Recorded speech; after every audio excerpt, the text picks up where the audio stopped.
Alright, second time's a charm. Hopefully my file doesn't get corrupted this time. Hey guys, welcome back to Battle Ready Inc. So today's deck profile is over DarkKnightmon as the main focus, as well as splashing in some D-brigade to go with it. Both strategies have just tons of floaters. It's all about just having them delete themselves and then just getting replaced back with bodies instantly on field. So tons and tons of value. Just that keeps rebuilding itself constantly, so you never really lose much on field. So that's what this main focus is. Let's get into it. Also, our new memory marker for this month is going to be Doraemon. So all you black players out there that's watching this, if you're also playing some X antibody, this would be a great memory marker for that deck. This is handmade out of clay by my wife, hand painted as well. So if you want to get one of these guys, check our Etsy link in the description below. You can also find all of our previous memory markers there, as well as our Battle Ready Ink merch in the form of our rubber game mats, as well as our Dragon Shield card sleeves, and hopefully here in the future, our custom resin dice. All right, so let's go ahead and jump in here. I am showing the whole deck again. I hope you guys like this version, so that way everyone that you normally skips to the end to look at it will actually maybe listen to what I have to say. So going in here and looking at the first card, we do have 5 babies. So for our 5th baby here, I just went with Sumemon from way back in BT2. While you have another Digimon in the play with the same name as this Digimon gets plus 2000 DP. That's simply because we have 16 Commandramon in this deck, so the chances of having multiple Commandramons on field at the same time is pretty likely. And the reason we have the 5th egg in there is because in total, we actually have 19 rookies. So 19 rookies that can Evo in raising area, so we really want to maximize out on eggs in this deck. The eggs aren't so important that you have to have one specific one immediately, like every single time. The eggs aren't that important. They're nice, but they're not like pivotal to the strategy. So our next egg that we got here is Pagumon from BT6. This is the on deletion inheritable of reveal the top card of your deck, add it to your hand if it's a black Digimon, and then if not, it goes to the bottom of the deck. So just really good. Again, with a lot of what we're doing here is we're crashing a lot of our stuff into like security, that sort of thing, and then we're triggering some really nice abilities to just get more cards in play, as well as Pagumon getting us some more hand advantage as well. So works into the strategy pretty nicely, I would say. Next, we've got just a vanilla Commandramon, mostly just here for the name. 0 Evo, 2 play cost, 3k DP. He's nothing special. He is like the basic of basics here.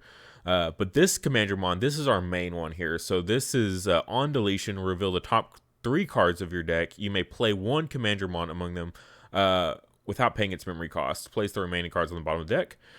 So this is like our main go-to Commandramon strategy is you just want to slam him into security as fast as possible, particularly with a Pagumon underneath, and then you just get to float him into something else.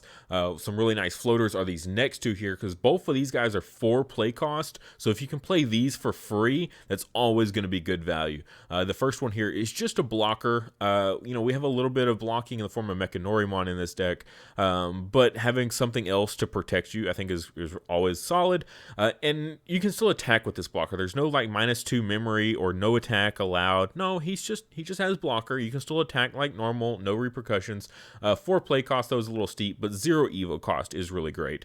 So the idea is you want to play him for free or Evo in the raising area. And same concept for this Commandramon as well, is you prefer to play him for free. If not, 0 Evo cost in raising area is still pretty solid. 5,000 DP with the plus 2,000 from the Sumemon is pretty awesome. 7,000 DP rookie is pretty unheard of. So you're swinging over a lot of level 4s, every rookie and everything like that. Everything that's in the meta, you're stomping pretty good with that. So that's pretty awesome for sure. And then next we got Chumon to go in with everything else here as our memory blocker. Any deck that can play a memory blocker in your main color strategy, absolutely you want to do that. I've harped on it tons and tons of times at this point, but if you haven't heard, Pokemon is huge in the meta right now. I'm sure if you've been playing any sort of BT7 right now, you've come across Pokemon and you've seen the power of it allowing your opponent to Evo their Tamers into hybrids for basically free. So 0 or gain 2 memory on those 2 Evo costs basically makes them free. If they have multiple Bokomons on field, the value gets insane. Literally today, I was doing some test games, and I had 3 Bokomons on field, and I was like, man, I can't get this combo to work. Oh, let me just Evo one of my Tamers into a hybrid right quick, and I'll literally +4 memory off of it because of the 3 Bokomons I have. And then, yeah, now I can do the combo because I've got this extra 4 memory out of nowhere. So being able to turn off Bokomons is huge for pretty much like over half the decks in the meta. You got blue and yellow are super big prominent cards or prominent decks in the meta, but also green and red are still like, they're really good. Okay, they're solid, and they still get played a lot, and they make top cut, so they're still solid choices as well. And they're gonna, you can shut those decks down as well. So Chumon just hitting pretty much everything. Hits Lilith Loop really hard. Lilith Loop is also very popular. So anytime we can hit decks like that, just across the board, absolutely, we're gonna play some memory blockers. So definitely want to have him in here at 3 of. Next, we got Mechanorimon. So we got Mechanorimon at a 4 of, which is usually a little bit steep, but there's a reason for it. And that's because with the new memory boost card we have, we can actually play 4 play cost Digimon for free. So him being a level 4, that's 4 play cost is exactly why I'm so willing to put him in here at a 3. And it's also why we dropped Silsdramon. So we're not running him with the D-brigade stuff. We're running the Mechanorimon instead, simply because we can play the Mechanorimon for free because it's the Dark Knight strategy. He actually just fits right in with the group. So he's a blocker. In case you're not familiar, he can't attack at all. However, every time he blocks and survives, you just unsuspend. So you can repeatedly, infinitely block in one turn. As long as he stays alive after he blocks, he can just unsuspend and keep blocking forever. So very, very powerful card. If you ever come across a Mechanorimon while you were like playing some sort of like flood strategy, yeah, he's pretty good stop to that. Blue right now, he puts a stopper in blue really, really hard for sure. Next, we're getting into our Dark Knight package. And first up, we got the Skull Knight. And this is the one that kind of facilitates the whole thing to make it possible. So it's a 2 Evo cost level 4, so pretty standard there. Only 3,000 DP, but for the most part, that shouldn't matter. 4 play cost is important, though. So when attacking, you may trash all the Digivolution cards of one of your DeadlyAxemon and place it at the bottom of this Digimon's Digivolution cards to digivolve this Digimon into a DarkKnightmon in your hand without paying its memory cost. So you swing with the SkullKnightmon and you get a free Evo into a level 5. He also gives security attack +1 to your Knightmon, so your DarkKnightmon is going to get that security attack +1. So now he's checking 2 security. That's pretty awesome, especially on a free Evo. So two Evo into this guy, immediately swing, and then go into a level 5 for free. It's a pretty good value. We have the DeadlyAxemon, which is the other part of this whole combo. So 4 play cost, again, very relevant. Everything else here is a little bit less important. But on play, reveal the top 5 cards of your deck. Add up to 2 cards with Knightmon in their names among them to your hand. Place the remaining cards at the bottom of your deck in any order. This is okay. You can add up to 2 Knightmon, which works for SkullKnightmon and DarkKnightmon. So you can add one of each or 2 of one, that sort of thing. So he can really help like get you going, at least for like a follow-up turn. Because once you do this 4 play cost, you probably won't have the memory to then Evo into like a SkullKnightmon and get that whole combo going. But still, just a searcher for your whole strategy. 4 play cost searcher is a little steep, but again, we have ways to kind of mitigate that a little bit. And then the inheritable here is your turn. While this Digimon has Knightmon or Bogramon in its name, which Bogramon, from what I'm aware of, isn't even out yet, even all the way into BT9, he hasn't shown up yet. So I don't know, future proofing, but dang, how long are you gonna wait? But it gets 2,000 DP buff. So our DarkKnightmon here, this is what we're focused on getting into. So we want to Evo into this guy for free. So this 7,000 DP with one of the inheritables is going to be at 9,000 DP with security attack +1. In a super hybrid or a super big format filled with hybrids and tamers and option cards, that sort of thing, 9,000 DP is fine. Okay, just like in yellow hybrids, they're playing Seraphis at 10,000 DP doing 2 security checks. This is 9,000 doing security checks. It's one less, but really, I can't think of any 9,000 DP Digimon right off that's in the meta that you have to worry about. Everything's going to be lower than that anyways, so you'll be fine. For the most part, most things in the meta, you'll swing right over with that 9,000. So that's pretty solid. But he does have an on-play effect, which isn't super relevant because he has a 7 play cost on play. This is a little steep, but you can place a SkullKnightmon and or one DeadlyAxemon from your hand or trash under this Digimon in its Digivolution cards in any order.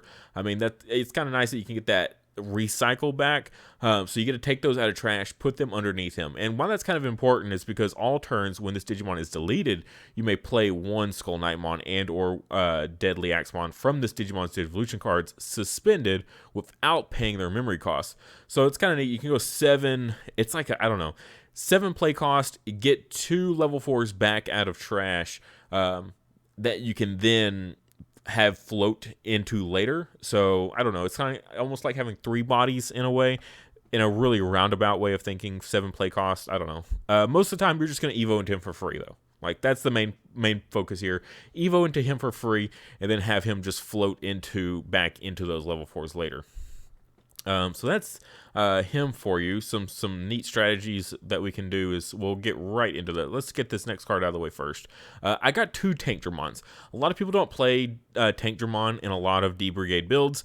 I get it. You know, it's kind of counterintuitive sometimes. You know, you have to get up into him and he's 3 evo cost. You only get to reveal the top 2.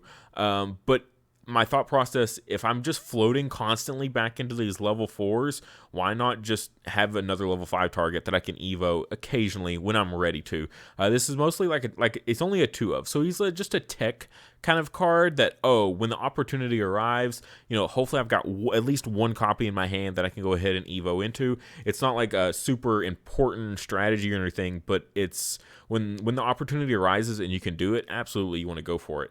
So your turn, when one of your other Digimon with D-brigade in its type is deleted, reveal the top 2 cards of your deck. You may play one Commandramon among them without paying its memory cost. Place the remaining cards on the bottom of the deck. So 2 cards, when you got 16 targets in your deck, 2 cards is a decent amount. Okay, I mean, it's not half, but it is huge. So that's not bad. Okay, it's really not. You will hit what, maybe half the time you should be able to hit a Commandramon.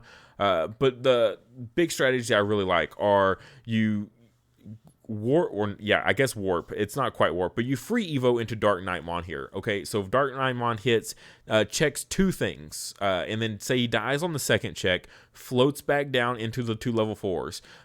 It's still the start of your turn. You should be at 3 memory because of a memory fixer, and then you can evo your Tankdramon for 3 on top of one of those that floated. And then swing with all your Commandramons that you have on field. And so then all the Commandramon that die, they just float back into other Commandramon, either through the Commandramon that has the on deletion effect.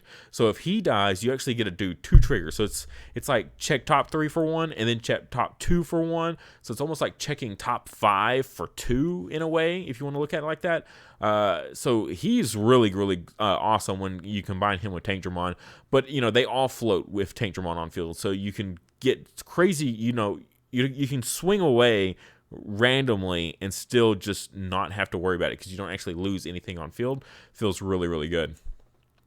But to kind of just help support the rest of them, we do have the Darkdramon here. So it's got Rush, and so he's an on-play 13, but on-play return up to 5 Digimon cards with D-brigade in their types from your trash to the bottom of your deck, or sorry, to the top of your deck in any order. For each card returned this way, gain 2 memory. So you go, basically comes with a 3 play cost mega with Rush. So that's really cool that we can do that. He's a great game ender for sure. So say we did that combo earlier that we were talking about. You know, if you have something like an Izzy and Joe to give you a little bit of extra memory, as well as like a memory boost card, you know, you can do that whole big combo we talked about and then still go into a Darkdramon for game afterwards. Very powerful stuff, I think. So yeah, just at a 3 of, 4 of is too much. It's too cloggy. You don't want to brick on it, right? You don't want to start with too many copies or keep drawing too many copies in your hand. He's not going to be good. He's not live until you can get those enough bodies in trash, and then usually once you get enough in trash, you throw him out. It'll be a long time before you can ever get a second one out. Most of the time you don't ever get a second Darkdramon in play. Occasionally it happens, but not a lot. So he's a good game ender for sure, for kind of like a Blitz Omnimon sort of thing going on here. Next, I got two Izzies here. This is just a memory fixer. We need a memory fixer for sure. A lot of 2 Evo and 3 Evo cost stuff going along in this deck, so being able to start our turn at 3 is very important. But also, reveal the top 3 cards of your deck and then place them back in any order is very good in a Commandramon D-brigade sort of deck, where we're constantly flipping over X amount of cards from the top of the deck and then trying to play them for free. So being able to do that is very important to set up the guarantee. So if you reveal the top 3 with Izzy, there's not a single Commandramon in there, you probably don't want to just start swinging wildly with your Commandramon, praying that you're going to hit one, because you've already seen that there's not any there. So really good for a lot of the strategy going on with these Commandramon.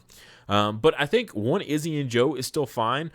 Some people really are capitalizing on this guy and just going all in on the Duo Tamer and no Izzies at all. I think the utility that Izzy brings is so important. I think that's really, really important. Whereas the Izzy and Joe utility is a little less important.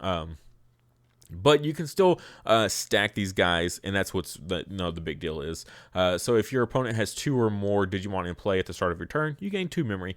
The opponent can play around this a little bit, but it is so suboptimal for your opponent to play around this that most of the time they won't. Okay, they would rather just play like they should, and then not worry about this card. Your opponent's just going to gain the memory, and you just got to accept it.